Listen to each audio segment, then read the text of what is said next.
Late 80s and 90s में जब Hindus का एक्सोडस हो रहा था, जेनोसाइड हो रहा था, सिख्स भी उसमें टारगेटेड विक्टिम्स थे। हो क्या रहा था 80s एंड 90s में विद सिख्स?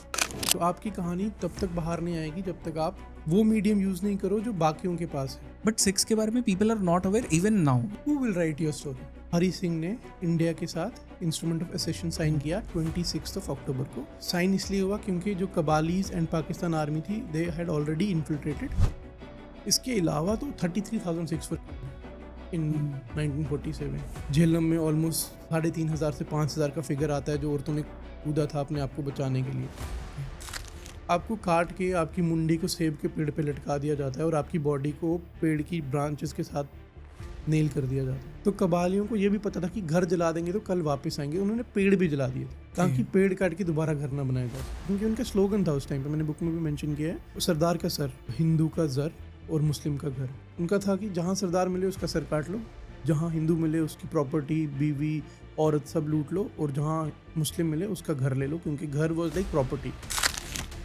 जब भी हम हिस्ट्री के बारे में बात करते हैं उसके दो पर्सपेक्टिव्स हैं, एक है मेल पर्सपेक्टिव, एक है फीमेल पर्सपेक्टिव। जो जेंडर लेंस था वुमेन का, वुमेन ने कभी अपनी बात बच्चों को बताई नहीं कि कैसे उनके 1 साल 2 साल के बच्चे जो थे भागते हुए पाँव के नीचे आके मर गए, या कैसे कुछ लड़कियां हैं जिनको एबडक्ट करके ले गए और पाकिस्तान की बाज़ारों में बेच दिया गया। वो सुना ही नहीं पाई अपने बच्चों को कभी। जो कश्मीरी सिख्स है एक तरह से एक्सपेंडेबल बफर बन गए। टेल मी, छित्ती सिंहपुरा में क्या हुआ था? आर्मी की यूनिफॉर्म पहन के कुछ लोग आए थे, एक डाउट पे था मिलिटेंट्स थे कौन थे।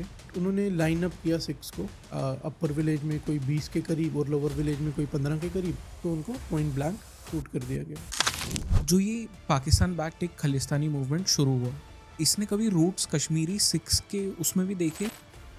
After the Pahalgam attack Jammu में चीज़ें चल रही थी, वो आप बता सकते हो? बिकॉज आपने तो फर्स्ट हैंड देखा सब कुछ। स्केरी। वहाँ के जो लोकल्स होते हैं ये हेल्प करते हैं मिलिटेंट्स को। कश्मीर कितना कॉम्प्लेक्स है एक्चुअली, क्योंकि Muslims, Hindu, Sikhs, Christians involve है। कभी हम इसे सॉल्व कर भी पाएंगे या नहीं? नमस्ते, जय हिंद। मेरा नाम है जयेश गंगन और ये है द आवारा मुसाफिर शो, एक ऐसा पॉडकास्ट जहां हम बात करते हैं भारत के पास्ट, प्रेजेंट और फ्यूचर की। इस पॉडकास्ट पे आज हम एक ऐसी चीज़ के बारे में बात करने वाले हैं जिसके बारे में शायद ही किसी ने बात की है, और ये है एक कश्मीर स्पेशल एपिसोड। इस पॉडकास्ट पे आपको कश्मीर का एक ऐसा पहलू जानने मिलेगा जिसके बारे में बहुत कम बात होती है। इस एपिसोड पे मेरे गेस्ट है भूपिंदर सिंह बाली जी, जो कि एक जर्नलिस्ट है और एक ऑथर भी। रिसेंटली उन्होंने ये किताब भी लिखी है, those who stayed, the six of Kashmir. इस पॉडकास्ट पे हम इसी के बारे में बात कर रहे हैं, the six of Kashmir. Kashmir की जब भी बात होती है तो हम बात करते हैं वहाँ के हिंदूज के बारे में, विच आर द पंडित्स। हम बात करते हैं वहाँ के मुसलमानों के बारे में, पर एक ऐसी कम्युनिटी भी है जिसे हमने इग्नोर कर दिया शायद, वो है द सिख कम्युनिटी। और ऐसा नहीं है कि सिखों का कंट्रीब्यूशन बहुत कम है कश्मीर की हिस्ट्री में। सिखों ने कश्मीर को बचाया है, उसके लिए लड़ाई की है, उसके लिए सैक्रिफाइसेस दिए हैं, but still they are very ignored over there. So इस पॉडकास्ट पे हमने एग्जैक्टली उसी चीज़ को कवर किया कि हिस्टोरिकली कश्मीर में सिखों का कंट्रीब्यूशन क्या रहा है और आज प्रेजेंट डे में उनका क्या वहाँ पे दायित्व है। मैं आशा करता हूँ कि आपको ये पॉडकास्ट बहुत पसंद आएगा, क्योंकि शायद पहली बार पूरे भारत में एक पॉडकास्ट पे कश्मीरी सिखों के बारे में बात की जा रही है। I hope this podcast turns out to be a history class as well for you. So without any further ado, let's start in 3, 2, 1।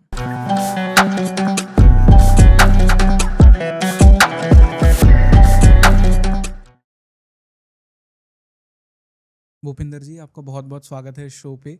आज बहुत सारी बातें करेंगे हम सिख्स के बारे में, कश्मीर के बारे में, एंड एक जो सिख माइक्रो माइनॉरिटी अब बन गई है कश्मीर में उसके बारे में। एंड आपने एक बहुत इंटरेस्टिंग किताब भी लिखी है, मैं कैमरा पे भी दिखा देता हूँ, दोज हु स्टेड नाम से ये किताब है। एंड बहुत ही ऐप्ट टाइटल है ये, आई थिंक, क्योंकि सिख्स एक बहुत इम्पॉर्टेंट फैक्टर रहे हैं कश्मीर का, बट कोई एक्नॉलेज नहीं करता। एंड आई थिंक आपका एक कोड भी है, if I can find it out, to be a Sikh in Kashmir is to be doubly invisible, not Hindu enough for attention, not Muslim enough for victimhood. तो बहुत करेक्टली वो डिफाइन कर देता है सब कुछ। इसके बारे में अब आगे और बात करेंगे, but firstly welcome on the show. Thank you Jayesh, thank you so much for hosting मी। कश्मीर के बारे में पहले मुझे डेमोग्राफी आप समझाइए कि हिंदूज, मुस्लिम्स, क्रिश्चियंस, सिख्स ये किस तरह से डिवाइडेड है आज के तारीख में, एंड प्रीवियसली ये क्या हुआ करता था? देखिए, आज अगर मैं करंट 2025 की बात करूं तो Muslims is 99% of the population. Kashmiri pandits already left Kashmir, but 2010 में government started a package called Yeah. Prime minister relief package. तो उसके तहत कुछ 7 to 8,000 people had come back over the years. 6 we were at one point of time almost 2%, but आज की date में we have shrunken to 0.5% of population. And Christians तो they are very minuscule हैं. वो जहाँ पे मिशनरी स्कूल्स हैं या चर्चेस एस्टेब्लिश हुए थे, Saint Joseph convents and all, तो वहाँ पे वो रह रहे हैं. उसके अलावा क्रिश्चियंस का भी कोई प्रेजेंस वहाँ पे नहीं है इस टाइम पे. देखा जाए तो दो ही मेजर पॉपुलेशन हैं, एक मुस्लिम्स की और एक हमारी जो माइक्रो माइनॉरिटी कन्वर्ट हो गई है. ओके. ये बताइए क्योंकि जब 90s में pre late 80s and 90s में जब हिंदूज का एक्सोडस हो रहा था, जेनोसाइड हो रहा था, सिख्स भी उसमें टारगेटेड विक्टिम्स थे. बट किसी को ये रियलाइज़ नहीं हुआ बिकॉज शायद पॉपुलेशन बहुत कम था सिख्स का. बट अगर हम वही हिस्ट्री में जाए तो कश्मीर को बचाया भी था सिख्स ने, हम उसके बारे में भी बात करेंगे. हो क्या रहा था 80s एंड 90s में विद सिख्स? देखिए 90s में जो पहला जब JKLF फॉर्म हुआ, जब लिबरेशन फ्रंट फॉर्म किया उन्होंने, और जब मिलिटेंसी कश्मीर में आया, तो उस एरिया का जो फाइनेंशियल, इकोनॉमिकल और एजुकेशनल सेटअप था वो आज की डेट से काफ़ी डिफरेंट था. कश्मीरी पंडित्स जो थे उनका एक कंट्रोल था एजुकेशन पे, ऑफिसेज पे. वो सब गवर्नमेंट एम्प्लॉयज़ थे, हाई फ्लाइंग ऑफिसर्स थे, हर ऑफिस में वो लोग थे. तो उस वजह से क्या हुआ, जैसे ही आप किसी गवर्नमेंट के अगेंस्ट जाते हो तो आप गवर्नमेंट के ऑफिस के अगेंस्ट जाते हो. और गवर्नमेंट के सारे ऑफिस में कश्मीरी पंडित्स ही थे, सिख्स भी नहीं थे इतने ज़्यादा, because Sikhs were landlords and ज़मीनें थी, फार्मर्स थे. Muslims were not very well educated, थे कुछ, बट अगर हम कंसिडर करें Muslim population and Hindu population was more like 80-90%. Everybody was educated. Teachers वगैरह भी सब वही थे. टीचर्स, हर एक चीज़ वही थे. तो जब वो स्टार्ट हुआ तो ऑब्वियसली जो आपका निशाना बनना था वो पंडित्स बने. फिर उसके बाद आहिस्ता आहिस्ता जब वो इस्लामिकाइजेशन हो गई उस चीज़ की, जब वहाँ पे नारे आना स्टार्ट हो गए कि यहाँ क्या चलेगा, निज़ाम मुस्तफ़ा एंड काफिरो भागरो, तो वो सब चीज़ें वो फिर एक अगेंस्ट हो गया हिंदू वर्सेस मुस्लिम.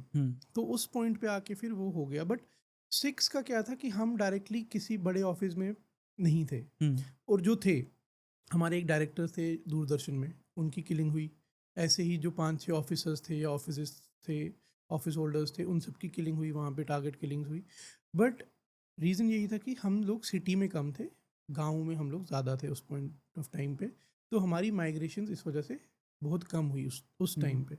हमें लगा कि हमारे लिए सेफ़ ही है, क्योंकि वो काफिर के बदले जो काफिर की डेफिनेशन है वो है नॉन मुस्लिम. बट उस पॉइंट ऑफ टाइम पे वो हिंदू हो गई थी. तो उस वजह से हम लोगों का जो था, जो एक इमोशनल ट्रॉमा है, मेंटल ट्रॉमा है, वो तो था ही. बट फिर भी उतना माइग्रेशन नहीं हुआ. हमारी ऑलमोस्ट 900 के करीब फैमिलीज माइग्रेट हुई थी. ओके. ज़्यादा नहीं, पंडित्स तो ऑलमोस्ट 90% ही माइग्रेट हो गए थे. तो हमारा पॉपुलेशन भी हुआ था कम, लेकिन इवेंचुअली 5-6 साल के बाद उनमें से काफ़ी फैमिलीज हैं वो वापस आ गई थी. हम भी एक वैसी ही फैमिली है, हमने भी 90s में माइग्रेट किया था. मेरे अंकल हैं, वो कर्नल थे उस टाइम पे आर्मी में. उनको घर से अबडक्ट करके उनकी किलिंग हुई थी. तो हमारी फैमिली भी माइग्रेट आउट हो गई. आपकी एज क्या थी इस वक्त? I was around 1.5 years. Okay. तो हम फिर 94-95 तक जम्मू में रहे, पठानकोट में रहे. उसके बाद वी ऑल्सो मूव बैक. आप मूव बैक कब किया फिर आपने? 95 में. ओके. 90 में हमने 91 में भी shifted out. 95 we came back. Then again 2001 में भी shifted out because we'll talk about that later. तो ये सब चीज़ें हो रही थी उस टाइम पे. बट आपको व्हाट इज़ द रीज़न कि इसे एक्नॉलेज नहीं किया गया कभी बाय द इंडियन मीडिया और इंडियन स्टेट? क्योंकि हम कितना भी बोल ले कि पंडित्स को भी एक तरह से उनके साथ में अत्याचार हुआ वहाँ पे, उसे भी किसी ने एक्नॉलेज नहीं किया. बट क्योंकि उनका पॉपुलेशन इतना ज़्यादा था, तो कहीं ना कहीं एक साइकी में तो था लोगों के जो बाहर थे, उनके दिमाग में था कि ऐसा कुछ हो रहा है. Even after the film came out Kashmir files, तो और ज़्यादा लोगों को पता है, people are aware. But Sikhs के बारे में people are not aware even now. इसके पीछे रीज़न क्या है? जस्ट बिकॉज की पॉपुलेशन छोटा है इसलिए? Who will write your story? पहला चीज़, पंडित्स की स्टोरीज इसलिए बाहर है क्योंकि they are good writers. They went into movies. Anupam Kher हैं, और भी बहुत सारे पंडित हैं. इनफैक्ट राहुल पंडिता खुद एक इतने बड़े ऑथर है, जर्नलिस्ट हैं. ठीक है. तो सिद्धार्थ गिगू ऑथर है, जर्नलिस्ट हैं, तो Yeah. They were into that. जब वो निकले 90s में, तो सबसे पहले क्या हुआ कि उनको उस टाइम पे गवर्नमेंट की सपोर्ट मिल गई, Hmm. जो उनको रिफ्यूजी कैंप्स दे दिए। मतलब जो वो छोड़ के आए उसके मुकाबले वो कुछ भी नहीं था, बट स्टिल एक उनको हेल्पिंग हैंड मिल गया, जिसकी वजह से वो एजुकेट हुए। अब ऑलरेडी वो वेल एजुकेटेड फैमिली से थे, लेटर्ड फैमिली से थे, उनको पता था इम्पोर्टेंस ऑफ एजुकेशन, वो सब पढ़ लिख गए। और उसके बाद उन्होंने अपना जो उनका जो भी उनके साथ हुआ था, ट्रॉमास थे, वो सारे शेयर किए लोगों के साथ। बट हम में क्या प्रॉब्लम है, हम में राइटर्स ही नहीं है, जर्नलिस्ट ही नहीं है, बिजनेसमैन भी नहीं है, कोई इन्फ्लुएंशियल पर्सन भी नहीं है। तो अगर आप अपनी कहानी खुद नहीं लिख पा रहे, आपकी कहानी कोई नहीं लिखेगा। आज की डेट में भी मैं अपनी जनरेशन का I am the first author जो इंग्लिश में लिख रहा है, और जो बाकी आउट ऑफ कश्मीर की पॉपुलेशन के लिए लिख रहा है। मुझसे पहले there were good writers, but they wrote in Punjabi. अब अगर आप अपने ही लोगों के लिए लिख रहे हो, उनको तो चीज़ें पता है ना, तो आपकी कहानी तब तक बाहर नहीं आएगी जब तक आप वो मीडियम यूज़ नहीं करो जो बाकियों के पास है। करेक्ट। सेम गोज़ फॉर देखिए, एक सपोर्ट सिस्टम है कहीं ना कहीं इंडिया में, क्या पूरे वर्ल्ड में ही, you always try to help your own. और ये जो योर ओन है, it has become very religious in India. India में पहले होता था योर ओन की नेशनलिटी है, फिर Correct. लैंग्वेज पे, अब ये रिलीजन पे आ गया। तो what happens with six is कि मेरे पास योर ओन के लिए ना सिख राइटर्स हैं ज़्यादा, ना सिख जर्नलिस्ट हैं, ना सिख पॉडकास्टर्स हैं, तो मैं जाऊँ कहाँ? मुझे प्रमोट कौन करेगा, है ना? बट कश्मीरी पंडित्स के लिए क्या हो जाता है, a lot of them are into media, a lot of them are into podcasting, a lot. तो एक आदमी कुछ लिखता है, 10 आदमी उसका हाथ पकड़ने के लिए। Same goes for Muslims. आप देखें इस टाइम पे हिंदू के लिए, फ्रंटलाइन के लिए, कारवां के लिए, जो भी you name it, and you will find कि जो भी रिव्यूअर्स हैं, बुक रिव्यूज़ खासकर, most of them are Muslims.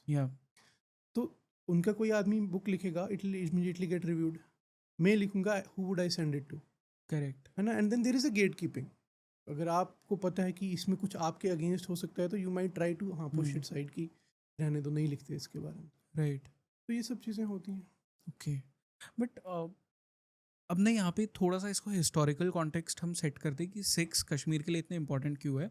And let's talk about जो वो बैटल ऑफ इच्छा हमा था एंड अतीना।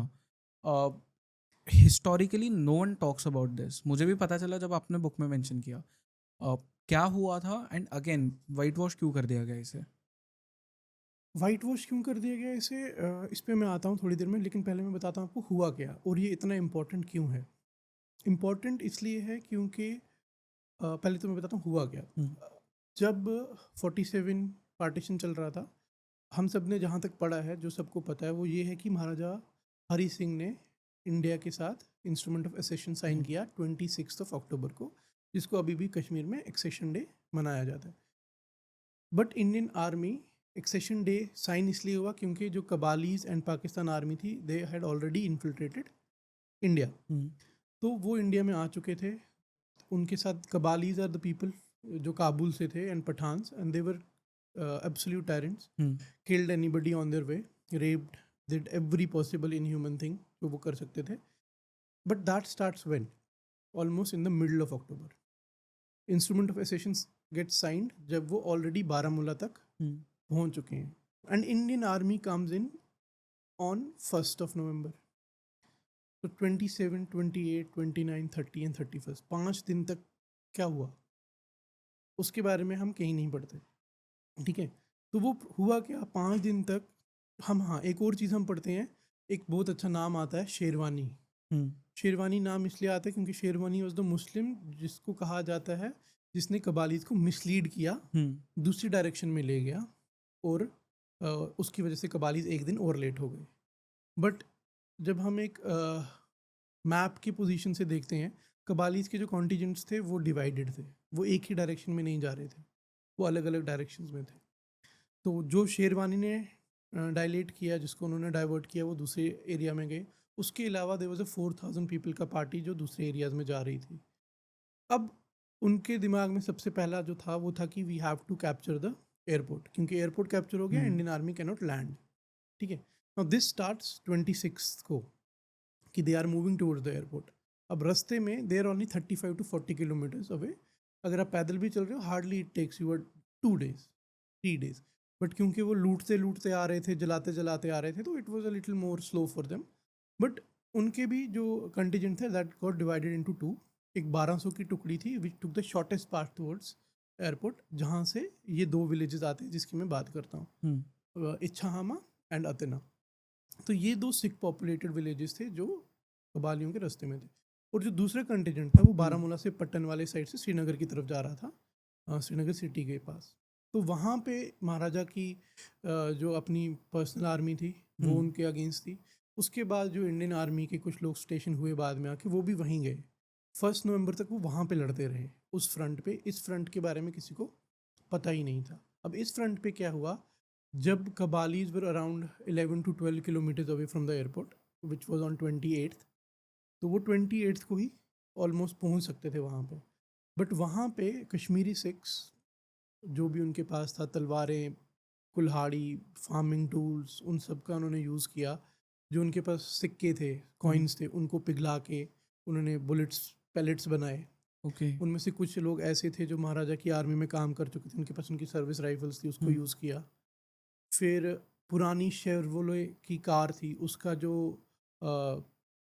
शैफ्ट होता है, उस शैफ्ट को यूज़ करके एक होममेड कैनन सिस्टम तैयार किया.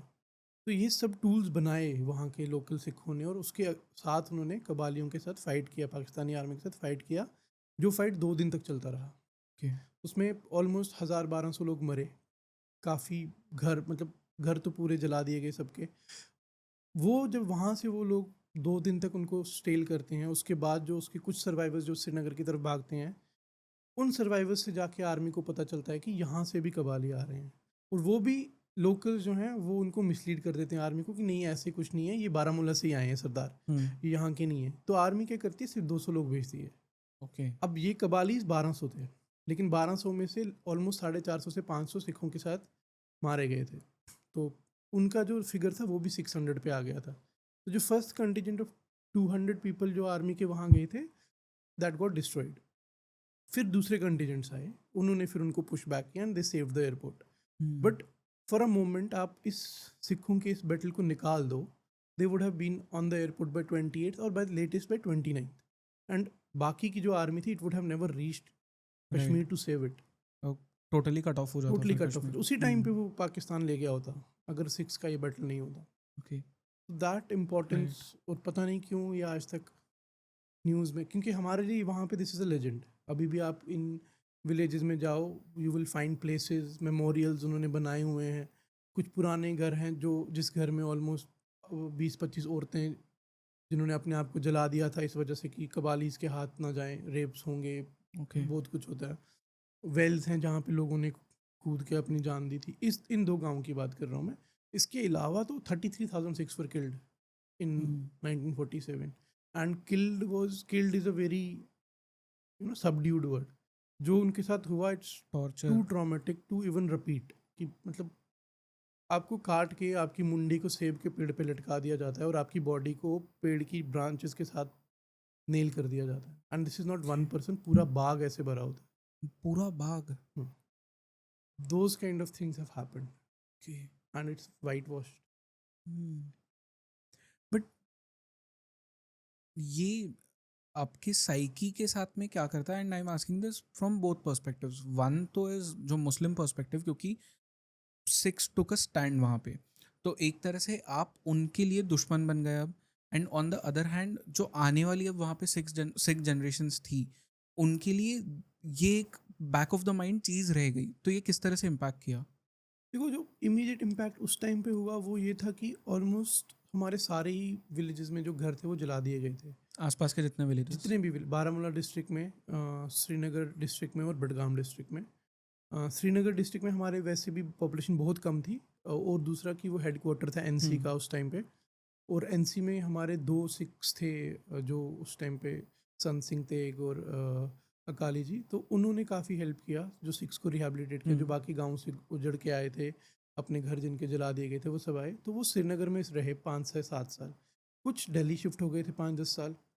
तो सबसे पहला इम्पैक्ट तो ये था कि अगले 5 से 7 से 10 साल तक वो सिख अपने घर ही नहीं गए जा पाए. उनकी जो प्रॉपर्टीज़ थी वो जल गई थी. उनके जो मतलब आप देखे, उस टाइम पे घर लकड़ी के होते थे। तो कबालियों को ये भी पता था कि घर जला देंगे तो कल वापस आएंगे, उन्होंने पेड़ भी जला दिए थे ताकि पेड़ काट के दोबारा घर ना बनाया जा सके। अब देखो मतलब कितनी लेयर्ड में वो आए थे, कितनी तैयारी के साथ वो आए थे, क्योंकि उनका स्लोगन था उस टाइम पे, मैंने बुक में भी मेंशन किया है, सरदार का सर, हिंदू का जर और मुस्लिम का घर। तो उनका था कि जहाँ सरदार मिले उसका सर काट लो, जहाँ हिंदू मिले उसकी प्रॉपर्टी, बीवी, औरत सब लूट लो, और जहाँ मुस्लिम मिले उसका घर ले लो, क्योंकि घर वाज लाइक प्रॉपर्टी, कि आप ये land will belong to Pakistan and it belongs to you. तो ये था। तो उसी से आप इमेजिन कर सकते हो कि क्या रहा होगा। अच्छा, अब सेकंड पार्ट आपका क्वेश्चन का था कि क्या इम्पैक्ट रहा। देखो, जब आप एक पॉपुलेशन के अगेंस्ट जाते हो, क्योंकि हमारा पार्टीशन ही क्रिमिनल बेसिस पे हुआ था, Pakistan was to be an Islamic nation and India was to be a secular nation, but more of a Hindu Hindu majority majority nation. तो Kashmir was Muslim majority, Sikhs a micro minority took a stand, made it sure कि Kashmir sorry Kashmir comes to India. तो वहाँ के जो लोग थे जिनके already sentiments थे पाकिस्तान के साथ, दे फेल्ट कि ये हमारे साथ गलत हुआ, and these are the people जिनकी वजह से आज हम इंडिया में हैं। तो that lasted for a number of years. वो एक हेट्रेड था जो काफ़ी सालों तक चलता रहा, आहिस्ता आहिस्ता फिर वो, बिकॉज जब आप एक साथ रहते हो, आप, और सिक्स जो थे वो एक पॉइंट पे लैंड लॉर्ड्स थे, तो उनकी ज़मीनें थी, फिर जब वो नुकसान हुआ, उनकी ज़मीनें ले ली गई, उनके घर जल गए, तो वो एक तो उनका इकोनॉमिक वैल्यू डाउन हो गया, तो वो जो थ्रेट परसेप्शन था वो भी कम हो गया कि अब तो इनके पास कुछ है भी नहीं तो क्या ही कर लेंगे। तो उस वजह से वो आहिस्ता आहिस्ता थोड़ा कूल डाउन हो गया वो। ऑलमोस्ट आप समझें कि 80s तक आते आते चीज़ें नॉर्मलाइज हो गई थी, सिखों ने अपना घर वापस नए से बनाने शुरू कर दिए थे, सब कुछ। ओके तो वो था। और आज की जनरेशन, देखिए, अ, जब भी हम हिस्ट्री के बारे में बात करते हैं उसके दो पर्सपेक्टिव्स हैं, एक है मेल पर्सपेक्टिव, एक है फीमेल पर्सपेक्टिव, क्योंकि gendered version of history is very important to understand. Male जब भी बात करेगा वो बात करेगा करेज, वैलर, मैंने लड़ाई की, या मैंने मार खाई, या मैंने मारा, हमने क्या बचाया, हमारे साथ क्या हुआ। वुमेन जब बात करेगी वो बात करेगी एम्पैथी, इमोशन, कि मेरे साथ क्या हुआ, मेरे बच्चों के साथ क्या हुआ, फलानी औरत के साथ क्या हुआ। वो ग्रीफ और इमोशन और एम्पैथी पे बात करती है। मेल जो है वो हमेशा करेज और वैलर और फाइट पे बात करता है। तो जब एक मदर अपने बच्चे को रेज करती है तो वो उसको एक एम्पैथेटिक पर्सन बनाने की कोशिश करती है, वो उसको बताती है कि क्या ट्रॉमास हुए थे या क्या चीज़ें हुई थी, लेकिन वो चीज़ें ऐसी हुई थी कि वो आप अपने बच्चे के साथ शेयर नहीं कर सकते। तो शेयर कौन कर रहा है? सिर्फ फादर। और फादर क्या बता रहा है कि हमने लड़ाई की थी, we are brave, which has always been the case for Sikhs, कि बचपन से हम सब लोग ये सुनते आए हैं वॉरियर कि वी क्लैन आर है वॉरियर क्लैन है, हम ब्रेव हैं, हम लड़ते हैं 1.25 लाख से 1 लड़ाऊं। So that emotion has been there ever since. Same happened with the partition stories. जो जेंडर्ड लेंस था वुमेन का, वुमेन ने कभी अपनी बात बच्चों को बताई नहीं। मैं भी जब इंटरव्यू करने गया मेरे को भी बहुत प्रॉब्लम हुई। As a man interviewing a woman is very difficult. और फिर आप उन ट्रॉमास को छेड़ नहीं सकते हो। कुछ वुमेन ने बताया, जिनकी स्टोरीज मैंने बुक में लिखी हैं, कि कैसे उनके 1 साल 2 साल के बच्चे जो थे भागते हुए पाँव के नीचे आके मर गए, क्योंकि भाग रहे थे सब लोग। या कैसे कुछ लड़कियां हैं जिनको एबडक्ट करके ले गए और पाकिस्तान की बाज़ारों में बेच दिया गया। ऐसी बहुत सारी चीज़ें हुई हैं। तो वो सुना ही नहीं पाई अपने बच्चों को कभी, या वो नरेटिव जो है वो कभी आ ही नहीं पाया मार्केट में, क्योंकि वो एसोसिएट हो जाता है कहीं ना कहीं शेम के साथ, कि हमारे साथ ऐसा हुआ, वो बताना नहीं चाहते। अभी भी मैं बुक पढ़ रहा था उर्वशी बुटालिया की, the other side of silence. तो वो भी उस बुक में लिखते हैं कि how honour is gendered and वो हाउ तो आई थिंक पूरी बुक ही अबाउट फीमेल हाँ, वर्जन वो of female history, version right? Of, तो वो सब चीज़ें हम, वो same happen in Kashmir, same stories हैं, वही चीज़ें हैं। ओके, बट क्योंकि आपने अभी ये मेंशन किया है, तो टेल मी, सबसे ब्रूटल मेमोरी कौन सी रही है जो आपको पता चली फ्रॉम द विमेन जो आपने इंटरव्यू किए हैं? फ्रॉम द वुमेन दो मेमोरीज हैं।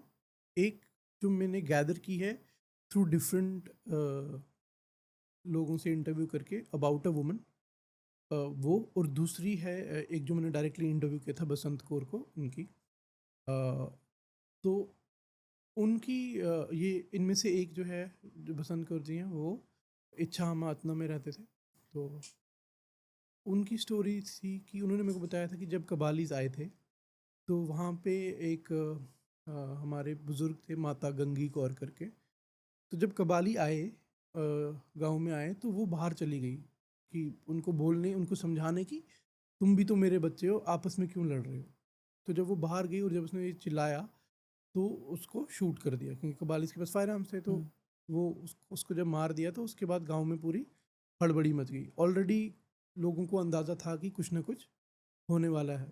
तो वो जो ऑफ़ेंसिव था उसमें क्या हुआ कि ऑलरेडी बारामूला के गाँव से जो सरदार थे वो आए थे। तो इस विलेज की पॉपुलेशन जो थी वो ऑलरेडी 3 टाइम्स बढ़ चुकी थी। तो यहाँ पे मेरे को जो मेमोरी ये बताते हैं कि उस टाइम पे वो 3-4 दिन जब तक लड़ाई चल रही थी, औरतों का काम था खाना, पानी और जो भी इंजर्ड है उसका टेक केयर करना। तो उस सब के चलते उसकी जब जब वो भागना स्टार्ट हुए वहाँ से, तो उसी गाँव की 3-4 लड़कियाँ जो थी उनकी जो 2 इन्फेंट्स थे वो उसी भाग-दौड़ में एक तो हुँ। पाँव के नीचे आके मर गए, फिर 2 लड़कियाँ थी जिनको जो वहीं रह गईं और कबाली भी चले भाग गए और सिख भी भाग गए, गाँव खाली हो गया। तो वो 2 लड़कियाँ जो हैं वो जो लोकल विलेजर्स थे उनके पास उन्होंने अपने पास रखी जो मुस्लिम्स थे। और उनकी जो फिर बाकी जगह से सोर्सेज़ जो बताते हैं वो ये बताते हैं कि उनको उन्होंने कश्मीर में एक चीज़ होती है बुखारी। हुँ। विंटर में उसमें लकड़ी डाल के जलाया जाता है। वो और एक चीज़ एक बड़े-बड़े ट्रंक्स होते हैं क्योंकि वहाँ पे 3 महीने आपके पास अ, बर्फ़ होती है। 47 में तो बहुत ही ज़्यादा वेदर कंडीशंस अलग रही होंगी। तो वो चावलों के ड्रम में उन्होंने लड़कियों को छुपा के रखा था और बुखारियों में लड़कियों को छुपा के रखा था ताकि किसी को पता ना चले कि यहाँ पे सिख लड़कियाँ अभी तक ओके। हैं। और वो 3 महीने तक उनको उन्होंने ड्रम में ही खिलाते थे। 3 महीने हाँ, तक? जब तक थोड़ा-सा नॉर्मलसी नहीं आया, जब तक फिर वो उनको कश्मीर के कैंप तक नहीं लेके गए। तो ये सब चीज़ें हुई हैं। दूसरी स्टोरी मैं आपको सुना रहा था, बारामूला में एक गाँव में कबालीज़ जब आए, तो उन्होंने गाँव के सारे मेल्स को निकाल के पहले ग्राउंड में मार दिया। उसके बाद उनका जो सेकंड था, वो था कि कन्वर्जन करवाते हैं, कि जो भी कलमा पढ़ेगा, उसको हम छोड़ देंगे और औरतों को वो अपने साथ लेके जाना चाहते थे। तो वहाँ पे एक औरत थी, उसके पास छोटा बच्चा था हाथ में। तो कबालियों ने वो बच्चा उठाया और उसके ऊपर चाकू लगा के उसको बोला कि अगर तुम कलमा पढ़ोगे तो हम तुम्हारे बच्चे को छोड़ेंगे वरना नहीं छोड़ेंगे। तो जो बाकी लेडीज़ थी उनके साथ ऑलरेडी वहाँ पे जो भी वो कर रहे थे ब्रूटलिटीज़ वो कर रहे थे। तो इसने कहा कि ठीक है मैं पढ़ लूँगी कलमा, लेकिन मेरी भी एक शर्त है कि ये जो भी आपने यहाँ पे लाशें हैं इन सबको उठा के एक घर में डाल के जला दो। मैं चाहती हूँ कि एटलीस्ट इनको इनका अंतिम संस्कार वो तो मिले। तो उन्होंने कहा ठीक है, क्योंकि उनके पास पिछले 5-7 दिन में कोई एग्ज़ाम्पल नहीं थी कन्वर्जन की। क्योंकि सिख वुमेन बहुत प्राइड और बहुत हुँ। ऑनर के साथ रहते थे। वहाँ पे बहुत सारे सेल्फ सुसाइड, सेल्फ इमोलेशंस या झेलम में ऑलमोस्ट 3,500 से 5,000 का फिगर आता है जो औरतों ने कूदा था अपने आप को बचाने के लिए। ओके। तो तो इस अब इनके पास एक एग्ज़ाम्पल आ रहा था जो ये आगे बता सकते थे कि नहीं जी, सिख जो हैं वो कन्वर्ट भी होने को तैयार हो जाते हैं फॉर एनी रीज़न। तो वो मान गई जब, तो ये उन्होंने बच्चा उसको पकड़ाया और उन्होंने वो सारी बॉडीज़ एक घर में डाली और घर को आग लगा दी। और उस औरत ने जब देखा कि आग लगा रही है, उसने अपने बच्चे के साथ उसमें जंप कर दिया। तो ये स्टोरीज़ हैं वहाँ की। ओके। ये कुछ बहुत ऐसी हुँ। मेमोरीज़ हैं जो आपको, जब इंटरव्यू कर रहा था मैं तो राइट। मेरे को समझ नहीं आ रहा था कि मैं इसको कैसे लिखूँ, क्या छोड़ूँ, क्या रखूँ? हुँ। आई थिंक एक और आपने चीज़ मेंशन की है बुक में, it is the Indian state has mastered the art of forgetting.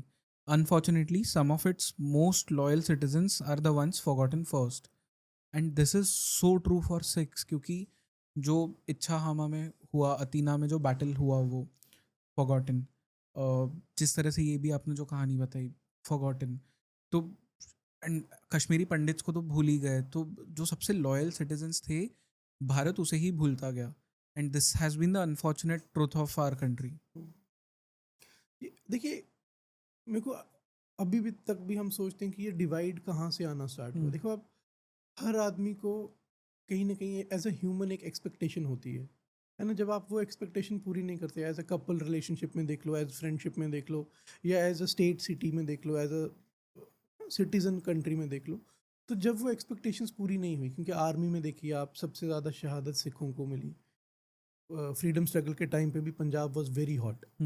Extremism जो था, फैनेटिकिज्म जो था, उस सबको साइड पे रख के सिखों ने नेशनलिस्ट मूवमेंट का साथ दिया। बट फिर भी जब डिवाइड हुआ, जब पार्टीशन हुआ, तो हुआ पंजाब का। और उसमें जो फिगर्स आते हैं वो ये कहते हैं कि उस टाइम पे भी जो ऑफिशियल फिगर्स हैं वही बोलते हैं कि almost 20 million people travelled across the border, thousands and lakhs of women got abducted and sold into bazaars, none of them were bought back. Sikhs की प्रॉपर्टीज उस तरफ रह गई, इस तरफ आके they went to refugee camps. तो दे एक्सपेक्टेड कि नहीं, हमने इतना कुछ किया है तो कुछ ना कुछ तो होगा हमारे साथ, हमारे लिए कुछ तो अच्छा किया जाएगा। बट वो हुआ नहीं एक पॉइंट ऑफ टाइम पे। फिर आहिस्ता आहिस्ता वो साइकी, आज देखिए, अब जब हम परसों जम्मू ड्रोन अटैक्स की बात कर रहे थे अभी, तो उसमें भी गोल्डन टेम्पल के ऊपर जो अटैक करने Right. का रीज़न था वो यही था कि पाकिस्तान अटैक करेगा और वो बोलेगा कि ये अटैक तो इंडिया ने करवाया, हमने किया नहीं। डिवाइड। और वहाँ पे फिर डिवाइड आ जाएगा कि देखिए हिंदूज जो हैं वो सिखों के गुरुद्वारे पे अटैक कर रहे हैं। तो उनको पता है कि ये एक ऐसा पॉइंट ऑफ फ्रिक्शन है जिसको वो एक्सप्लॉइट कर सकते हैं। अब कोई भी पॉइंट ऑफ फ्रिक्शन बना क्यों? उसका रीज़न यही है कि हमने हेट को प्रोपेगेट किया, ना कि लव को। तो अगर वो हुआ ही नहीं होता पहले, तो वो फ्रिक्शन आती ही नहीं कभी। करेक्ट। अब देखिए पंजाब में एक पॉइंट ऑफ टाइम पे अभी भी कुछ फैमिलीज ऐसी हैं जिनमें जो बड़ा बेटा होता था घर का वो सरदार बनता था, और बाकी फैमिली जो है वो हिंदू रहती थी। तो वो सारी फैमिलीज मिक्स हैं। अभी आप देखो तो किसी का मामा सरदार है, किसी का चाचा सरदार है, बाकी सारी फैमिली हिंदू है। तो कितना ही आप बोल सकते हो कि कहाँ पे फ्रिक्शन की गुंजाइश थी? कहीं पे भी नहीं थी। बट ये आहिस्ता आहिस्ता पॉलिटिसाइज हुई चीज़ें, वो रिफ्ट्स पैदा हुए। तो वो एक जो मोस्ट लॉयल और बिलवड सिटीजन होना चाहिए था, वो एक फॉरगॉटन सन की तरह उसको एक साइड लोफ पे रख दिया Right. गया। आपने एक और चीज़ मेंशन की कि आफ्टर अ पॉइंट, क्योंकि सिक्स वहाँ पे ज़मींदार थे, बट अब तो ज़मीनें भी उनकी चली गई थी, इकोनॉमिकली लेवल थोड़ा कम हो गया था, तो वो जो फ्रिक्शन था वो कम हो गया मुस्लिम्स के साथ में थोड़ा। बहुत सारे लोग कश्मीरियत की बात करते हैं। आपने कभी एक्चुअली महसूस किया कश्मीरियत, वो जो टर्म है वो एग्जिस्ट करता भी था या नहीं?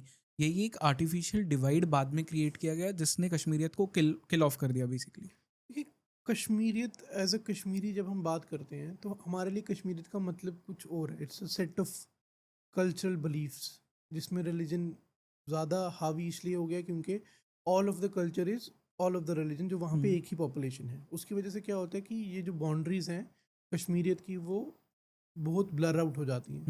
क्योंकि कश्मीरियत में कश्मीरी पंडित्स भी हैं, उनका कल्चर जो है वो कश्मीरी मुस्लिम से काफ़ी डिफरेंट है।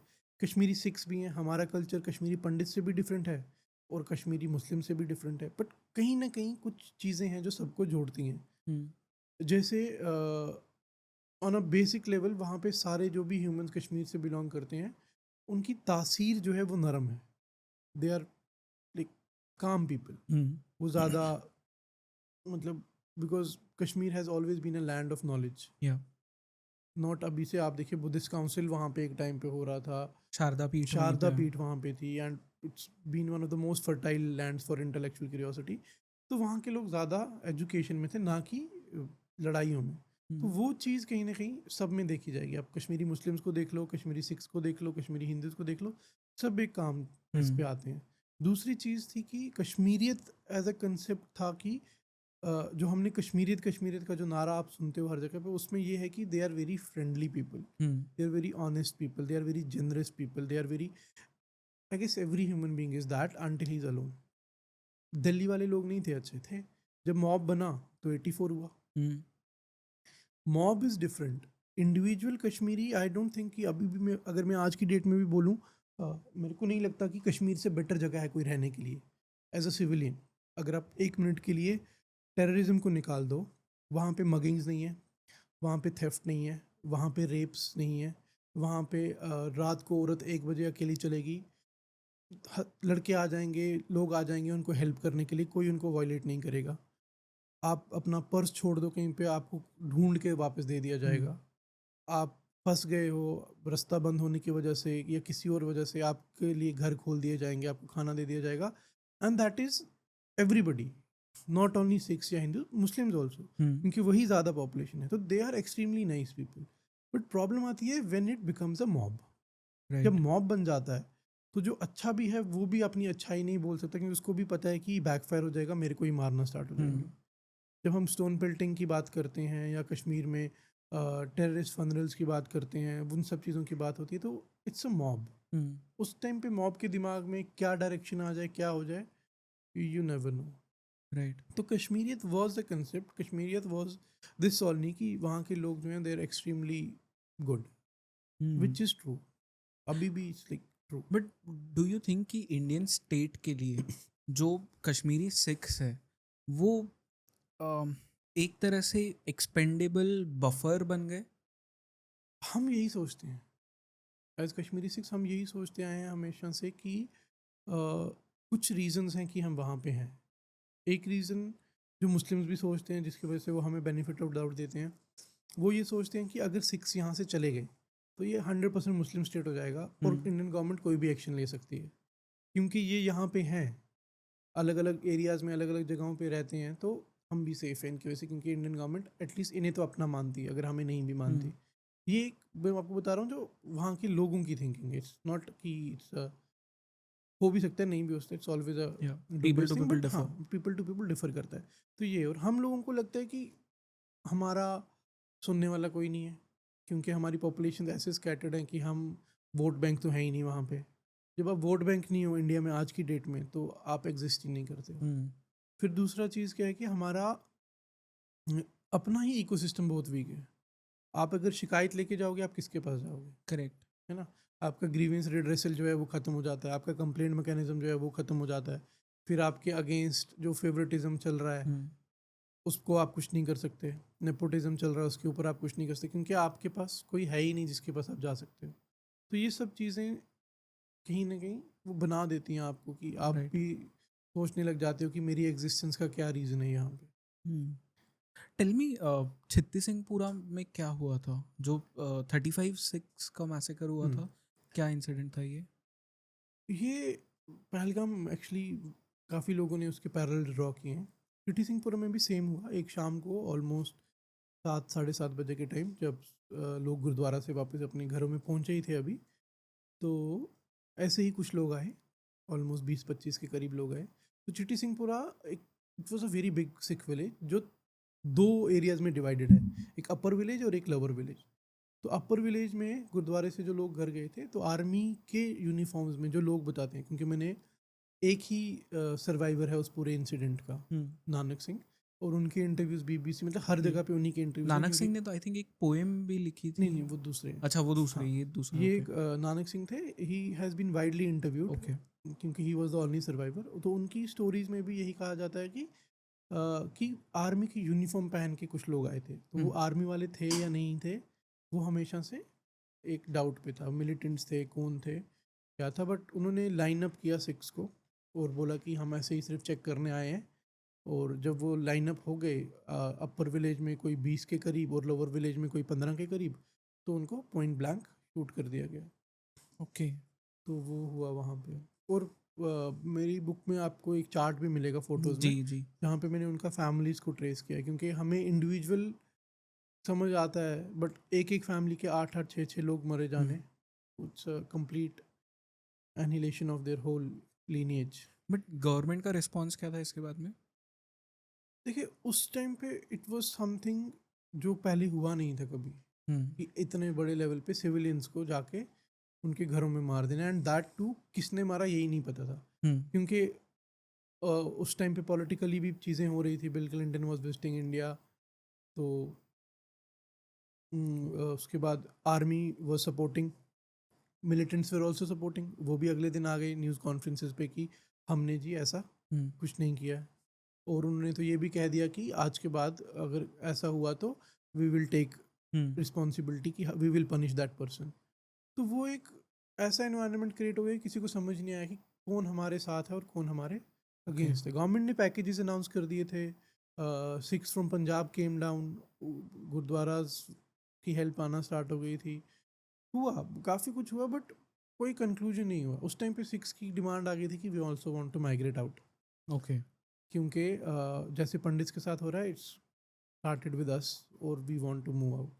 बट फिर जो पंजाब गवर्नमेंट थी, सिख उस टाइम पे बादल थे, तो उन्होंने भी, और जो एसजीपीसी के हेड थे हमारे जो थे, उन्होंने, बाकी ऑर्गेनाइजेशन ने कहा कि नहीं, आपको भागने की ज़रूरत नहीं है। हमारे जितने भी गांव थे, सिख विलेजेस, हुँ। सबको एक उनके गांव के एंड पे पुलिस फोर्सेस को स्टेशन कर दिया, सीआरपीएफ को स्टेशन कर दिया, हुँ। सिक्योरिटी दे दी।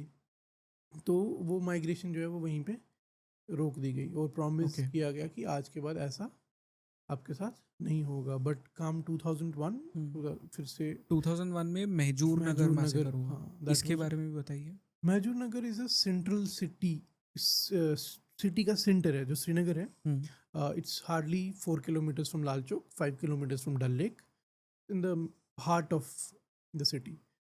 तो वहाँ पे भी शाम के टाइम ही 5 बजे हुआ क्या था, एक दिन पहले एसटीएफ होती थी कश्मीर में, हुँ। स्पेशल टास्क फोर्स, पुलिस का ही यूनिट होता था। तो एक ऑटो में दो एसटीएफ वाले बैठे, वो दोनों सरदार थे, और वो ऑटो वाला रात को घर नहीं गया। तो अगले दिन उस ऑटो वाले की लाश मिली कहीं पे, और वहाँ पे क्या हो गया कि सरदारों ने इसको मारा है। हुँ। जैसे इंदिरा गांधी के टाइम पे हो गया था कि सरदारों ने इसको मारा है, वो सरदार नहीं था, वो उसका पर्सनल इशू था। ये सरदार नहीं थे। ये जब आप एक यूनिफॉर्म पहनते हो, फिर आप अपना रिलीजन वहीं छोड़ देते हो। वो एसटीएफ वाले थे, क्या हुँ। रीज़न रहा क्या नहीं था वो जाने। बट वो जो कलर उसको मिल गया, वो क्या हो गया कि सरदारों ने मुस्लिम को राइट। मार दिया। उसके रिपरकशंस क्या हुए कि अगली ही शाम को, जब शाम के मार्केट वगैरह से लोग चल रहे थे, महजूर नगर वॉज डेंसली पॉपुलेटेड, सिक्स रहते थे वहाँ पे काफ़ी। तो दो लोग आए बाइक पे, they started shooting left and right, जिसमें 5-6 लोग हमारे मर गए फिर ओके। से। तो same things kept on happening. फिर हुँ। ऐसे ही एक और जगह है, पुष्करेरी, वहाँ पे 3 लड़कियाँ अपने घर में बैठ के शाम को पाठ कर रही थी, उनको खिड़की से आके गोलियां मार के चले गए। ओके। तो ये without any reason? Without any reason, 3 छोटी लड़कियां, लाइक 9, 10, 11, ये एज। आप ओके। इसको तो आप ये कर ही नहीं सकते ना कि क्या रीज़न रहा होगा, क्या आपके खिलाफ क्या ही कर लेंगे वो लोग। उनके हुँ। फ़ोटोज़ हैं बुक में, मैंने ट्रेस आउट किया उनको भी। तो ये सब चीज़ें, अब आप, क्योंकि देखो, अभी भी जब 2021 में फिर से माइनॉरिटी किलिंग स्टार्ट हुई थी, हुँ। जिसकी वजह से बुक जो है मैंने राइट। आई लिखी थिंक भी। कोई स्कूल टीचर की एक हाँ, किलिंग थी। सुपिंदर जी थे, स्कूल टीचर थे, तो उनकी किलिंग उस टाइम पे भी जो डीजीपी कश्मीर थे, उन्होंने जब ज़्यादा सिक्योरिटी ख़राब होना स्टार्ट हो गई, तो हुँ। उन्होंने भी कहा कि we can not provide security to every individual, which is हुँ। Very true. आपके पास इतना मैन पावर ही नहीं है कि आप हर करेक्ट। इंडिविजुअल को, वो तो कहीं सिक्योरिटी पे भी पॉसिबल नहीं होगा। पॉसिबल ही नहीं है ना वो तो जब वो आपको पता है कि वो पॉसिबल नहीं है, तो फिर आप कैसे अश्योर कर सकते हो किसी को भी कि आप सेफ हो, हुँ। और वो भी एक ऐसे एरिया में जिसने कभी सेफ्टी का, जिसको है ही नहीं आइडिया कि होता क्या है। राइट। तो ये सब चीज़ें हैं वहाँ पे। ओके। मुझे एक और एंगल बताइए, जो ये पाकिस्तान बैक्ड एक खालिस्तानी मूवमेंट शुरू हुआ, इसने कभी रूट्स कश्मीरी सिख्स के उसमें भी देखे? वहाँ पे ट्राई किया पाकिस्तान ने? क्योंकि एक जगह पे तो वो मुस्लिम्स को रेडिकलाइज कर ही रहा था, हम्म, तो for them it could have been very easy कि वो सिख्स को भी अपने तरफ लेके आ जाए, जिस तरह से पंजाब में कुछ सिख्स को उन्होंने किया वो खालिस्तानी मूवमेंट के लिए। हम्म। तो कभी रूट्स वहाँ पे थे? नहीं, कश्मीर में ऐसा कुछ हुआ नहीं। कश्मीर में 84 के टाइम पे अटैक हुआ, कश्मीर में नहीं हुआ, जम्मू में हुआ। कश्मीरी सिख्स भी गए जो पंजाब गए, बट क्योंकि हमारा वो कल्चर नहीं था, पंजाबी कल्चर, हमारा कल्चर कश्मीरी कल्चर हुँ। था।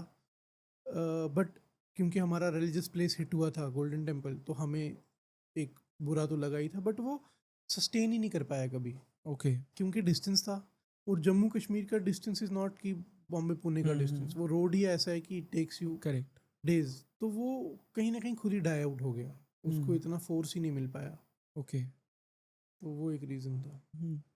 एंड एक और चीज़ मुझे बताइए, जिस तरह से अहमदियास जो होते हैं, उनको पाकिस्तान में जिस तरह से ट्रीट किया जाता है, समवेयर डू यू फील कि जो सिख्स है इंडिया में, कश्मीरी सिख्स है स्पेशली, क्योंकि सिख्स में भी कश्मीरी सिख्स, उनको वो वाला ट्रीटमेंट मिलता है इंडिया में? पर से नहीं, बट देखो ऐसा है कि कश्मीरी सिख एक कम्प्लीटली डिफरेंट आइडेंटिटी बन गया है, हुँ। क्योंकि हमें लगता है सिख इज़ ऑलवेज पंजाबी। हमारे लिए, मतलब most of the north India के लिए, सेंट्रल इंडिया के लिए, whenever you see a turban you will hmm. Ask, अच्छा पंजाब से हो आप?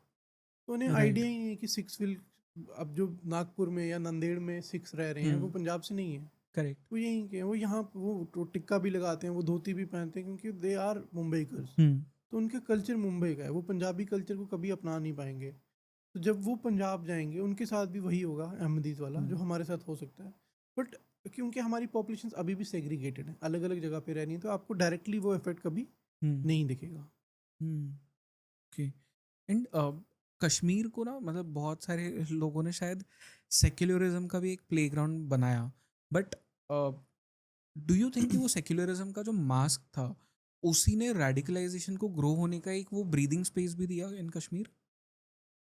कश्मीर वो मास्क था ही नहीं एक्चुअली, कश्मीर कभी भी सेक्युलर सो नहीं इट था। वाज ओपन, मतलब सेक्युलर तो ऑफ कोर्स नहीं था क्योंकि अगर आप रिलीजियस बेसिस हाँ। पे किलिंग कर रहे हो, बट वो एक जो पॉलिटिकल मास्क है, इंटेलेक्चुअल मास्क उसको दे दिया जाता है कि वहाँ तो मतलब हाँ, हिंदूज भी थे, सिख्स भी थे, क्रिश्चियंस है, मुस्लिम्स है।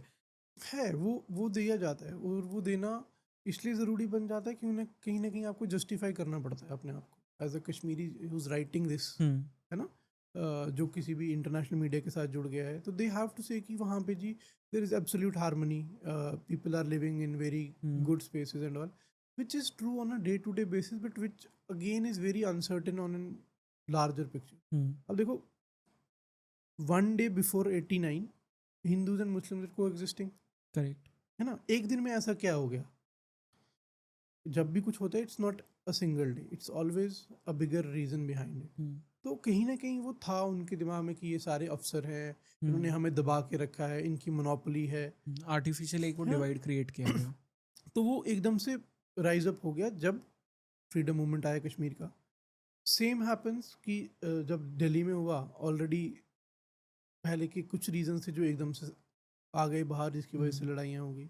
तो अभी भी जब हम वो हार्मनी हार्मनी की बात करते हैं या सेकुलरिज्म की बात करते हैं, अगर वैसा होता तो फिर कश्मीर फ्रीडम मूवमेंट का नारा कश्मीर की आज़ादी होना चाहिए था ना। फिर वहाँ पे नारे तकबीर का नारा नहीं होना चाहिए था ना। Correct. वहाँ पे नारा ही जो है किसी भी प्रोटेस्ट का वो रहा है, यहाँ क्या चलेगा, निज़ाम मुस्तफ़ा। निज़ाम मुस्तफ़ा is rule of Islam.